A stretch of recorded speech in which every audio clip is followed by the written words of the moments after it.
दलित कैसे हो, क्योंकि दलित की जो परिभाषा थी वो व्यवस्था ने जिसे ठुकराया गया है वह दलित होता है, इस प्रकार की उसकी परिभाषा थी।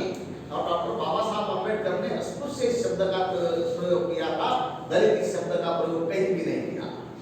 उनके मृत्यु के बाद 1 साल से दलित शब्द जो है छप कर आया, 57 में उसका मेरे पास ये है, उसके पहले दलित ये शब्द नहीं था।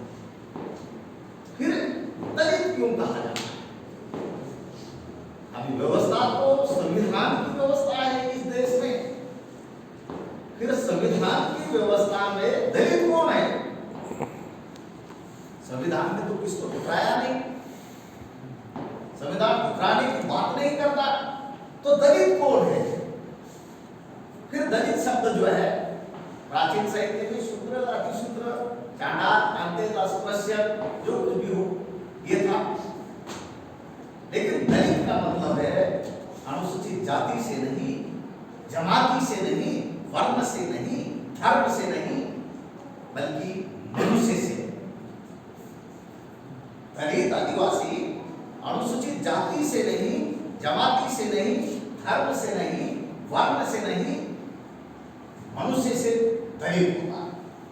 और वो होता है मनुष्य की पतित अवस्था, मनुष्य की दुरावस्था, मनुष्य की लाचारी, मनुष्य का शोषण, अधिकारों से वंचित, सामाजिक धार्मिक शोषण, स्वतंत्रता, समता, प्रगति से अपरिचित, मालक जो होता है उसकी प्रामाणिक दास्ता करना, मालक की प्रामाणिक दास्ता करना, जीवन में ज्ञान का अभाव, अज्ञान, अंधेरा जिसके जीवन में छाया है वह दलित, समझ?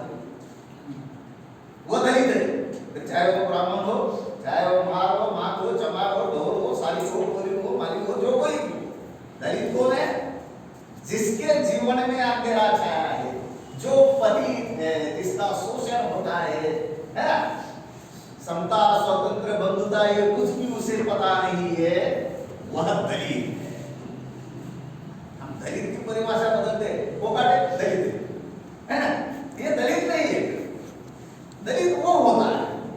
इसलिए हमने ये जो बातें हैं ये एक बार जो है साहित्यकारों ने, इतिहासकारों ने, यानी कि भाई इस देश में संविधान चलता है, संविधान की व्यवस्था है, संविधान तो किसी को दलित नहीं कहता, फिर भी ये लोग दलित क्यों कह लेते हैं?